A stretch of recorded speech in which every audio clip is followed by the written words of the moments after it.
The shuttle's engines roared as it broke through Earth's atmosphere, carrying Deo toward the biggest challenge of his life. He pressed his face against the small window, watching his home planet shrink into a blue marble. His stomach twisted, with nerves, but not from the zero gravity. "Can't believe I'm actually doing this," he muttered, clutching his worn leather knife case. Inside were the tools his grandfather had given him 20 years ago, sharp, reliable, and infused with the spirit of 3 generations of Korean cooking. The journey to the Harmony Station took 18 hours through hyperspace.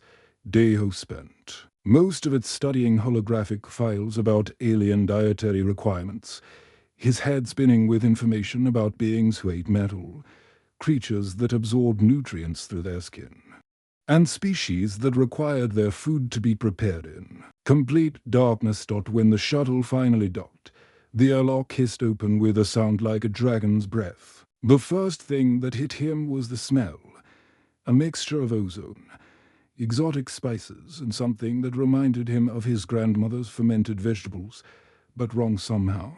"You must be the new human chef," said a voice behind him. Daeho turned to see a young woman about his age, wearing the same style chef's uniform he had on.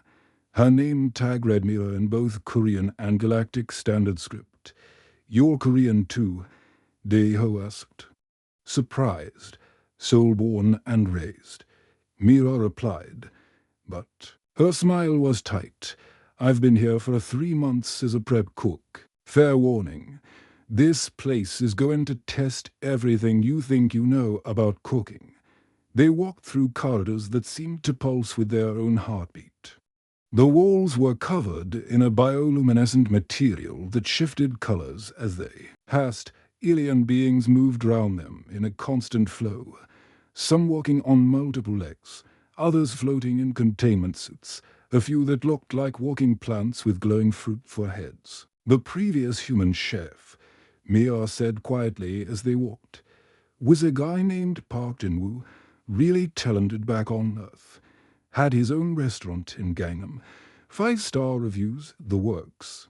What happened to him lasted exactly 26 hours. The alien customers sent back every single dish he made, said his food was primitive and suitable only for basic life forms. He requested an emergency transfer home and never looked back." Daeho's confidence took a hit. If someone that skilled couldn't make it here, what chance did he have? They entered the main kitchen complex, and Daeho's jaw dropped. The space was massive, easily the size of 3 football fields. Cooking stations stretched in every direction, each one designed for different types of beings. Some had surfaces that glowed with heat, others were pools of bubbling liquid, and a few seemed to be made of pure energy. Robot assistants sit down on anti-gravity platforms, carrying ingredients that defied description. Daeho watched one carry what looked like a chunk of singing crystal, while another transported a container of gas that sparkled like tiny stars. "Impressive, isn't it?" came a voice that sounded like wind chimes made of ice. Daeho turned to see the most intimidating being he'd ever encountered. The creature stood 12 feet tall, its body made of what appeared to be living crystal. Dozens of sharp facets caught the light, creating rainbow patterns on the walls. Its face was angular and alien, with eyes that glowed like blue stars. "I am Overseer Velta," it continued, each word carefully pronounced. "I manage all culinary operations on this station. You must be the replacement human." Daeho bowed respectfully. "Yes, sir. I'm Daeho Kim. I'm honored to work here." Honored? Velta's crystal face somehow managed to look skeptical. "The last human chef used that same word before he ran away crying about our impossible standards and weird ingredients." A group of alien chefs had gathered round them, clearly enjoying the show. One of them, a creature that looked like a cross between an octopus and a tree, made a sound like bubbling laughter. "Tell me, human," Velta continued, What makes you think you can succeed where your predecessor failed? What special skills do you possess that he did not? Deho felt every eye in the kitchen on him. His mouth went dry. But he thought about his grandmother's hands as she taught him to balance flavors, about the small restaurant where he'd learned that cooking wasn't just about following recipes. It was about understanding what people needed. I don't know if I have special skills, he said honestly. But I know that good food comes from understanding your customers. Maybe Jinwoo tried to force Earth cooking on alien palates. I want to learn what each species needs and find ways to give it to them. Velda made a sound like breaking glass, apparently laughter. How noble, but understanding is not enough. This station serves beings from 47 different worlds. Can your understanding feed a helium breather who processes nutrition through photosynthesis? Can you prepare mineral compounds for a silicon-based life form whose digestive system operates at temperatures that would melt your cooking equipment? Mira stepped closer to Deho, offering silent support. Round them, the alien chefs watched with expressions ranging from curiosity to barely concealed contempt. I don't know yet, Deho admitted, but I'm willing to learn, and I think human. Creativity might surprise you. Creativity, Velta repeated. Yes, I've heard about human creativity. Chaos. More accurately, random combinations of incompatible elements. The overseer moved closer, its crystal body refracting light in dizzying patterns. Very well, human. You have 1 week to prove your worth. Fail to satisfy our customers, and you'll join your predecessor on the next transport home. But succeed. It paused dramatically. Succeed. And you might just earn the respect of this kitchen. As Velta glided away, the crowd of alien chefs slowly dispersed, many of them making sounds that needed no translation. They were betting on his failure. Miro grabbed his arm. Are you insane? 1 week. Do you have any idea how long it takes to even understand the basic dietary needs of these species? Deho looked round at the impossible kitchen, at the alien ingredients floating near energy fields, at the cooking stations that seemed to operate on principles of physics he'd never studied. In the distance, through massive viewing windows, he could see the star-filled void of space. Then we better get started, he said, opening his knife case. The familiar weight of his tools gave him courage. Time to show them what Korean cooking is really about. Daeho's first morning in the galactic kitchen started at 3 a.m. station time. He'd barely slept, his mind racing with ideas and doubts. The kitchen was quieter now, with only the night shift workers, mostly automated robots that cleaned and prepped for the day ahead. He pulled out his ingredients from the small storage unit he'd been assigned. Kimchi that had been vacuum-sealed for the journey, dried seaweed, gochujang paste, and rice that had cost him 3 months' salary to transport across the galaxy. These were the flavors of home, the foundation of everything he knew about cooking. What is that smell? Came a voice dripping with disgust. Dehu turned to see 3 alien chefs approaching his station. The leader was a Zenthri, species that looked like a cross between a praying mantis and a diplomat, with forearms and compound eyes that seemed to judge everything. It's kimchi, Deho explained, opening the container. Fermented vegetables. It's a traditional Korean dish that, fermented, the Zenthri's translator made a sound like static. You mean rotted. You're serving rotted plants to our customers. The other 2 aliens, a floating jellyfish-like creature and something that looked like a walking crystal formation, began making sounds that were clearly laughter. Word spread quickly through the kitchen. Within minutes, a crowd had gathered round. Deho Station, look at the humans' ingredients, someone said in broken galactic standard. So primitive, so simple. Deho tried to ignore them, focusing on his prep work. He began slicing vegetables with his grandfather's knife, the familiar motion calming his nerves, but the crowd grew larger, and the comments got louder. "Is that really his cutting tool?" A chef with 6 arms asked. "Where are the plasma cutters, the molecular slicers? Humans still use metal blades." Another laughed. "Next, he'll be making fire by rubbing sticks together." The Zenthri chef, whose name tag read Crystal, leaned closer to examine Deho's work. "Tell me, human, how do you expect to compete with technology that can break down ingredients at the atomic level using tools that belong in a museum?" Before Deho could answer, the kitchen's main lights flashed 3 times, a signal that brought all conversation to an immediate halt. The massive display screens round the kitchen flickered to life, showing the image of a being that commanded instant respect.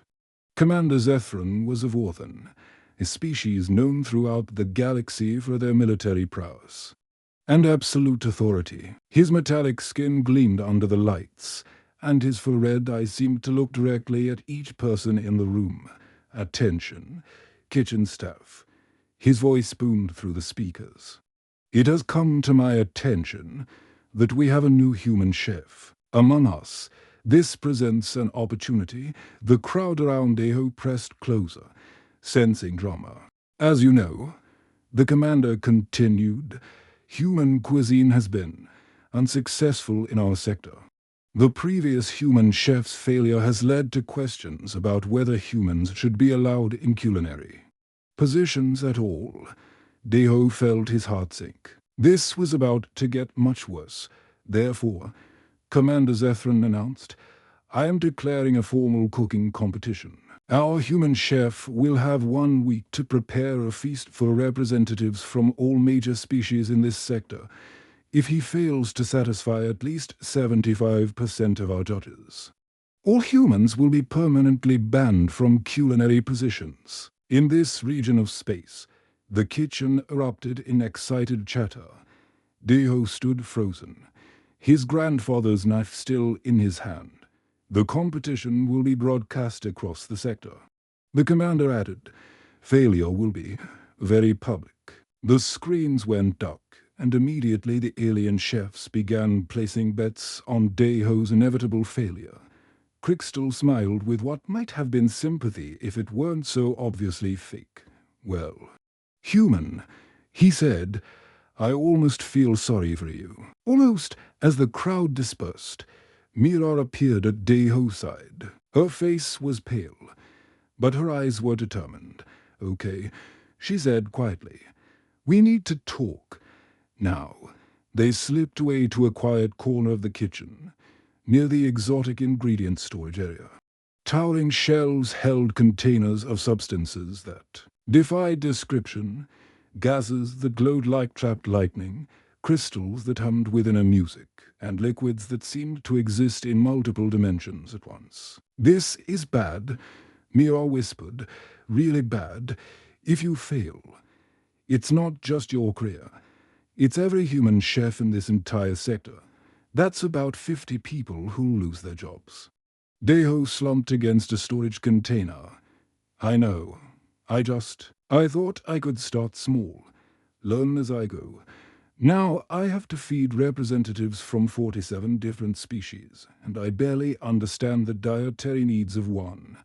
Then we learn fast." Mira said firmly, "Look round us. We're surrounded by ingredients that don't exist anywhere else in the galaxy. Some of these substances can change flavor based on the consumer's biology. Others can provide nutrition that adapts to different species automatically." She pulled out a small device that looked like a combination scanner and cookbook. "I've been studying this for 3 months. It's a galactic culinary database. Every known ingredient, every cooking technique, every species' dietary requirements." Deho's hope began to return. "You think we can do this?" "I think we have to," Mira replied. "But we need to be smart about it. And we need to be careful." "What do you mean?" Mira glanced round nervously. Some of these alien chefs don't want you to succeed. I've already heard rumors about ingredients going missing. Equipment malfunctioning at convenient times. If you're going to win this competition, you're going to have to deal with sabotage, as if summoned by her words. One of the automated ingredient dispensers near them suddenly malfunctioned, spraying a cloud of purple powder that made them both cough and stumble backward. See what I mean? Mira said, helping Deho to his feet. We're not just fighting the challenge. We're fighting the competition. Deho looked round at the alien kitchen, at the impossible ingredients, at the technology that seemed like magic. Then he looked at his simple knife, still sharp and ready. You know what? He said, surprising himself with his confidence. Let them try to stop us. My grandmother always said that the best meals come from the heart, not from fancy equipment. We'll show them what human determination can accomplish. Mira smiled for the first time since he'd arrived. All right then, let's start with something simple. How do you feel about cooking for beings who breathe methane and eat radioactive minerals? Deo laughed despite everything. Sounds like a Tuesday back in Bison. Day 3 of the competition. And Deho's hands moved like lightning across his workstation. The alien kitchen had become his laboratory, and every surface was covered with ingredients that would have been impossible to imagine just a week ago. Pass me the Zephyrian crystals, he called to Mira, who was manning 3 different stations at once. The crystals looked like purple diamonds, but crunched like cabbage when you bit into them. Perfect for his experimental kimchi. These things are worth more than my apartment back on Earth, Mira said, carefully handing him the container. You sure about this? Deho grinned, his confidence growing with each successful dish. Trust me. My grandmother always said that fermentation is about patience and understanding. Doesn't matter if it's earth cabbage or alien crystals, the principle is the same. He began the delicate process of mixing the crystals with his gochujang paste, modified with enzymes that could break down the silicon-based structure. The mixture began to glow with a soft pink light, a good sign that the fermentation was beginning. Incredible, whispered a voice behind him. Deho turned to see a small group of alien customers who had gathered to watch. Among them was a crystalline being similar to Overseer Velta, but smaller and friendlier looking.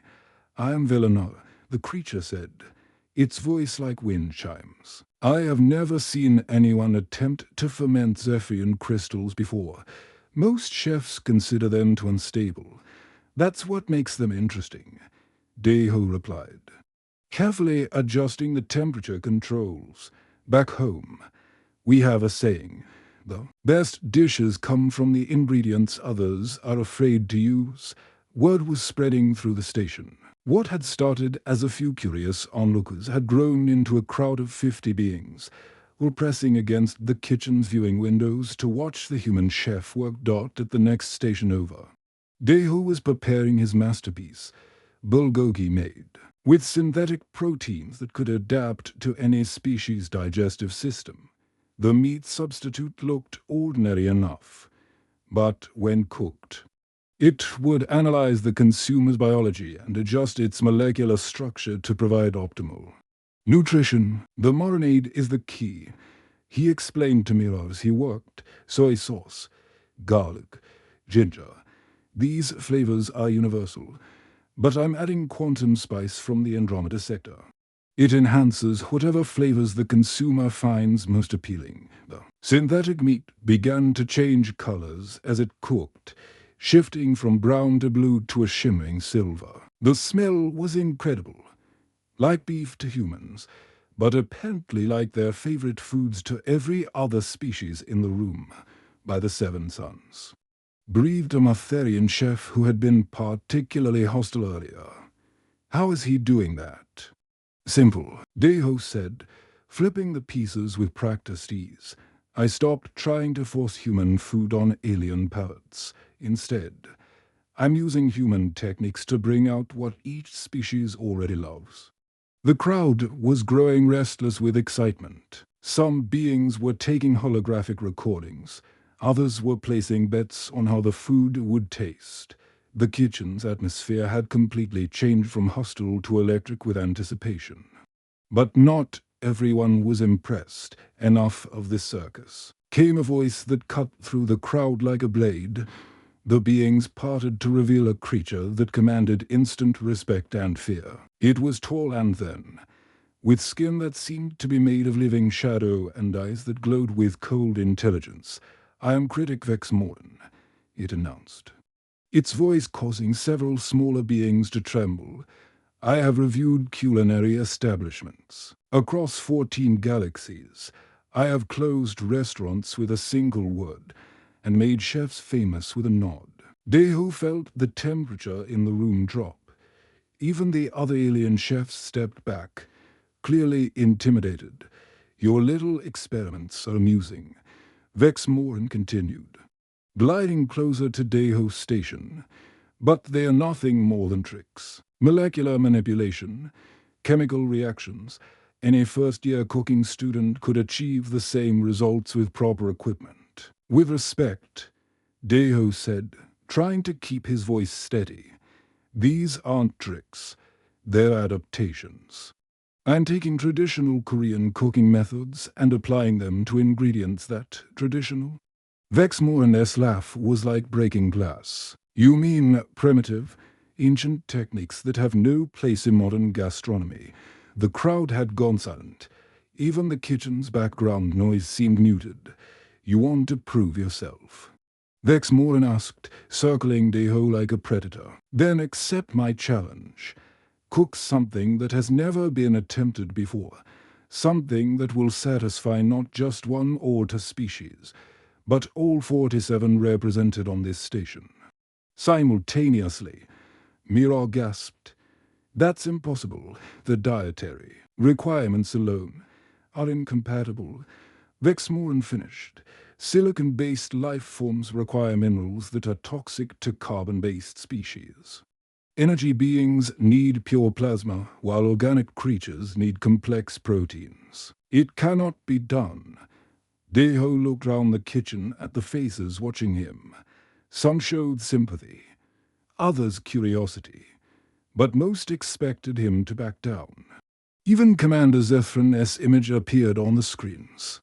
"Clearly interested in this development." "You're right," Deho said slowly. "It's never been done before." Vex Morin's shadow face curved into what might have been a smile. "Then you admit defeat?"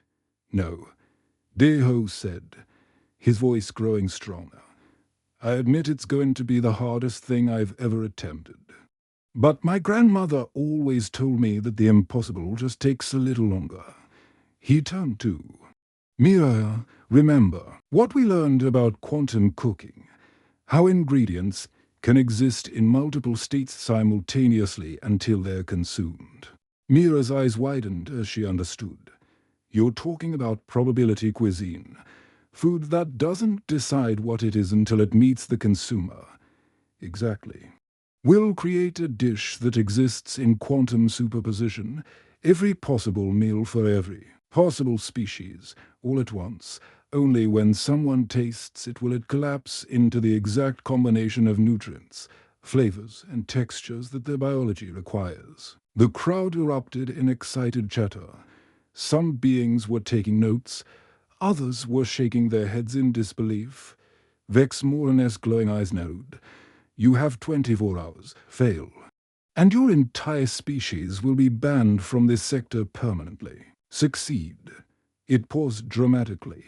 "Succeed, and I will personally recommend you for the Galactic Culinary Academy." As the crowd dispersed, Miro grabbed Deho's arm. "Are you completely insane? Quantum cooking is theoretical. No one has ever successfully created stable probability cuisine." Deho looked at his grandfather's knife, then at the impossible ingredients surrounding them. "Then I guess it's time to make history. The next 24 hours would determine not just his future, but the future of every human chef in the galaxy. The final hour had arrived. The main dining hall of the Harmony station had been transformed into an arena. Hundreds of beings from across the galaxy filled the floating observation platforms, their excited chatter creating a symphony of alien languages. Holographic cameras captured every angle, broadcasting the event to millions of viewers throughout the sector.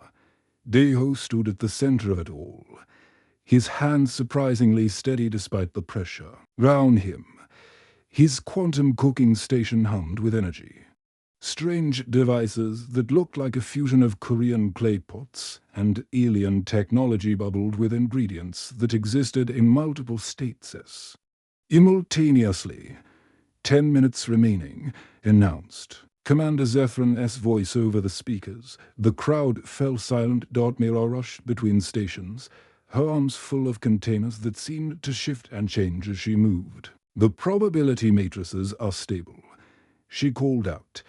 But I've never seen readings like this before. Deho nodded, his focus absolute. In front of him sat the most ambitious dish ever attempted, a single bowl that would somehow become 47 different meals at the moment of consumption. The base was a broth that sparkled with quantum particles, shifting between liquid and light. Floating within it were ingredients that defied description, vegetables that existed in multiple dimensions, proteins that changed their molecular structure based on observation, and spices that had been harvested from the quantum foam itself. "This is madness," whispered critic Vex Morn from the judge's platform. "He's trying to violate the fundamental laws of biology." But Deho wasn't listening to the doubt. He was thinking about his grandmother's words. Cooking is about bringing people together. When you feed someone, you're sharing a piece of your soul. He began the final preparation, his movements flowing like a dance. First, he added the essence of kimchi. Not the fermented vegetables themselves, but the concept of fermentation distilled into quantum possibility. The broth began to glow with a warm, welcoming light. Next came the bulgogi element. Not meat, but the idea of comfort, of satisfaction, of the perfect balance between sweet and savory. The floating ingredients began to orbit each other in complex patterns, like a miniature galaxy. "The quantum field is fluctuating," Mira reported, her scanner beeping frantically. "Whatever you're doing, it's affecting the entire station." She was right. Throughout the Harmony, beings were stopping their work to look around in wonder. The air itself seemed to shimmer with possibility. Even the station's artificial gravity felt lighter, more harmonious. 5 minutes remaining, the commander announced. Ho closed his eyes and reached for the final ingredient, the most dangerous and powerful substance in his arsenal. It was a single grain of quantum salt, harvested from the event horizon of a black hole. In the wrong hands, it could collapse the entire dish into a single, inedible state, but used correctly. He sprinkled it into the broth, and everything changed. The dish exploded into a cascade of light and possibility. The single bowl multiplied into dozens of ghostly images, every possible meal for every possible species, all existing simultaneously. The crowd gasped as they saw their ideal dishes floating in the quantum field, crystalline. Formations for the silicon-based beings, pure energy for the photonic species, complex proteins for the carbon-based life forms. Time, Commander Zephron announced. The judging began immediately. Representatives from all 47 species approached the single bowl, their expressions ranging from curiosity to skepticism.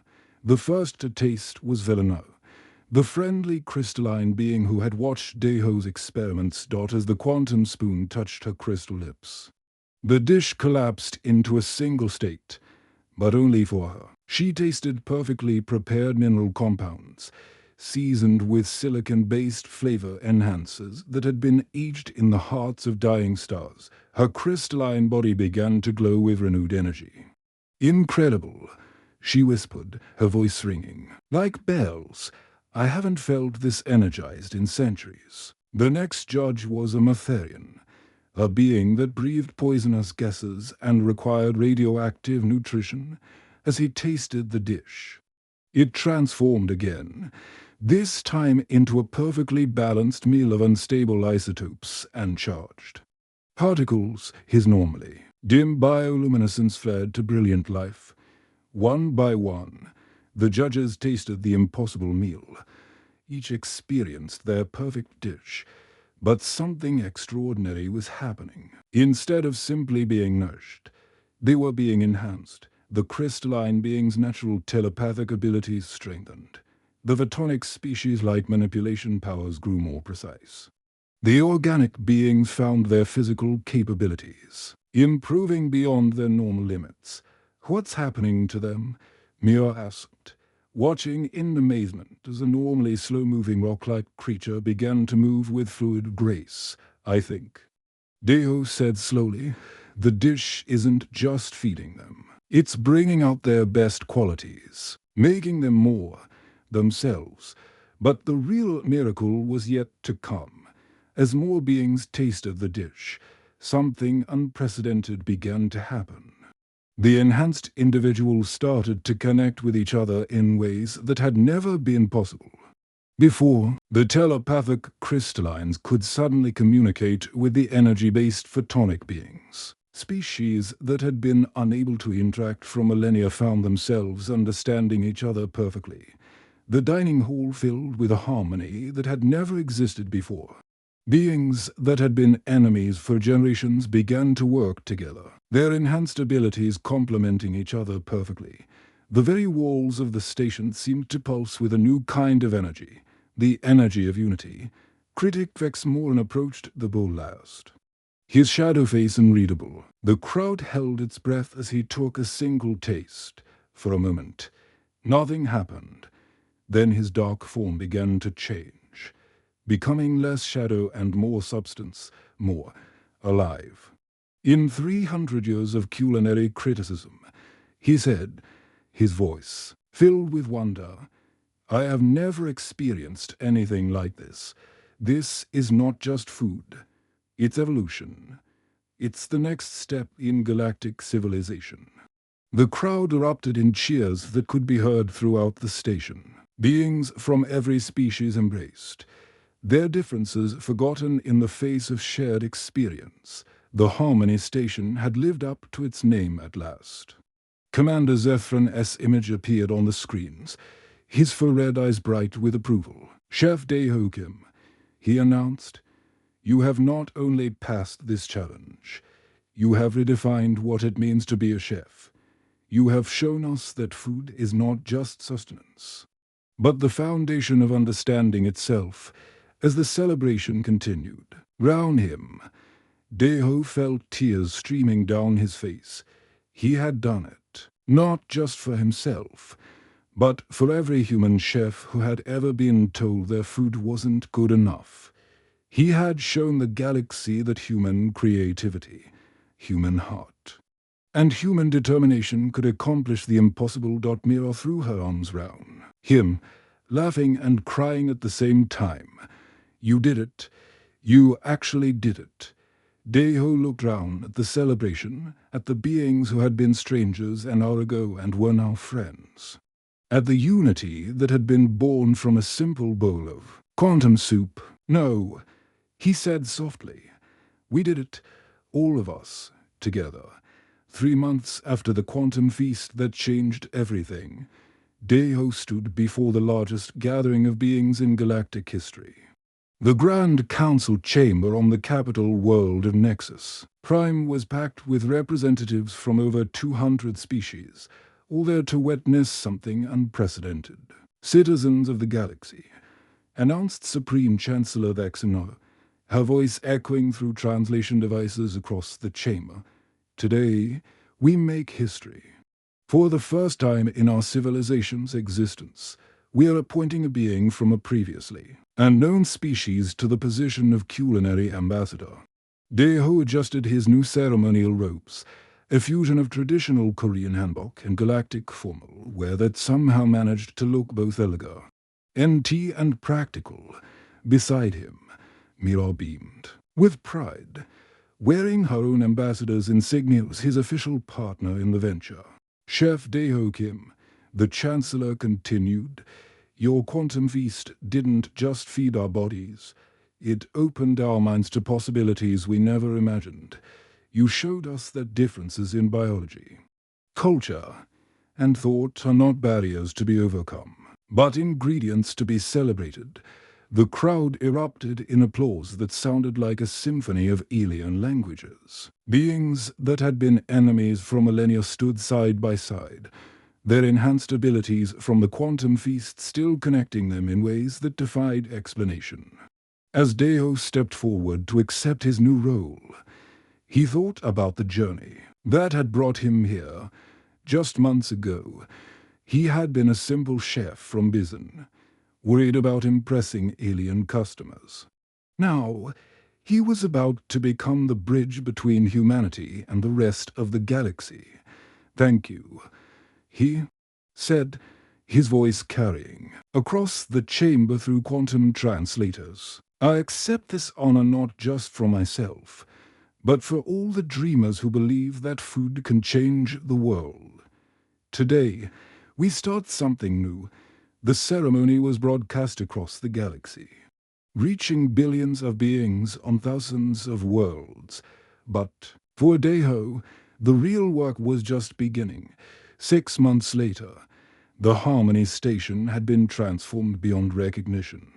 What had once been a simple space station was now the Galactic Culinary Academy, the first institution of its kind. The main kitchen had been expanded into a complex of learning facilities, each one designed to accommodate different species needs while fostering collaboration. "Morning class, everyone," Daeho called out as he entered the main teaching kitchen. His students were a sight to behold. Crystalline beings working alongside gaseous entities, photonic species sharing workspace with silicon-based life forms, and at the center of it all, a handful of human chefs who had traveled across the galaxy to be part of this experiment. "Today, we're going to learn about fusion cooking," Mia announced, taking her place at the demonstration station. "Not just combining ingredients, but combining philosophies. Who can tell me the difference between Korean fermentation and Zephyrian crystal aging?" A young crystalline student raised forearms excitedly. "The Korean method uses biological processes to break down cellular structures, while our crystal aging uses quantum resonance to enhance molecular stability." "Excellent," Daeho said, proud of how quickly his students were learning. "Now, what happens when we combine both techniques?" The class erupted in excited discussion. These weren't just cooking lessons, they were exercises in understanding, communication, and cooperation. Each dish they created together strengthened the bonds between species that had been strangers just months before. But the Academy's impact went far beyond the kitchen. In the diplomacy wing, former enemies were learning to negotiate over shared meals. In the research labs, scientists from different species were discovering new ways to combine their technologies. The quantum feast had started a revolution, and the Academy was its headquarters. Ambassador Kim came a familiar voice. Daeho turned to see critic Vex Moran approaching. But the shadowy being looked different now, more solid, more alive. The quantum feast had changed him more than anyone else. "Vex," Daeho said warmly, "how are the new review programs coming along?" "Better than expected," Vex Moran replied. "Instead of just critiquing restaurants, we're now helping them understand how to serve diverse species. Your concept of inclusive cuisine is spreading across the galaxy." It was true. Restaurants on dozens of worlds were now implementing the techniques learned at the Academy. The old days of species-specific dining were giving way to a new era where any being could enjoy a meal alongside any other, regardless of their biological differences. There's something else. Vexmoran continued. The Galactic Council has approved funding for 50 new academy campuses. They want to train a new generation of chefs who can serve the entire galaxy, not just their own species. Deo felt his heart swell with pride. That's incredible. We'll need to train instructors, develop curricula for different species, already in progress, Mira said, joining the conversation. We've got volunteers from every major species, and even some from the outer rim worlds that rarely interact with galactic civilization. As the day continued, Deho found himself thinking about his grandmother's words. Cooking is about bringing people together. She had been talking about their small neighborhood in Bizon. But her wisdom had proven true on a galactic scale. The Academy's graduation ceremony that evening was a celebration like no other. Students from 47 different species presented their final projects, dishes that not only satisfied diverse nutritional needs but told stories of cooperation and understanding. What you've accomplished here, Commander Zethran told Deho as they watched the ceremony, goes beyond cooking. You've created a new form of diplomacy. Food diplomacy. Maybe, Deho replied, watching his students celebrate together. But I think it's simpler than that. We've just reminded everyone that sharing a meal is the most universal form of friendship. The ceremony concluded and the students dispersed to their home worlds, carrying their new knowledge with them. Deho and Mia found themselves alone in the quiet kitchen where it all began. You know what the best part is, Mia said, looking round at the empty stations that would soon be filled with new students. What's that? We're not just teaching aliens to cook human food, or humans to cook alien food. We're creating something entirely new, a truly galactic cuisine. Deho nodded, picking up his grandfather's knife, still his most trusted tool despite all the advanced technology around him. And we're just getting started. Outside the Academy's windows, the stars shone with the light of 1,000,000 worlds, each one now a little more connected to the others through the simple act of sharing a meal. The galaxy was vast and full of differences, but in the kitchen of the Galactic Culinary Academy, those differences had become ingredients in the greatest recipe of all, the recipe for understanding, tea. A dream that had started in a small restaurant in Bizon had become reality among the stars, proving that sometimes the most powerful force in the universe isn't technology or weapons, but the simple human desire to feed others and bring them together round a shared table. And in kitchens across the galaxy, chefs of every species were learning that the secret ingredient in any great dish was the same thing Deho's grandmother had taught him so long ago: love, patience, and the belief that everyone deserves a seat at the table.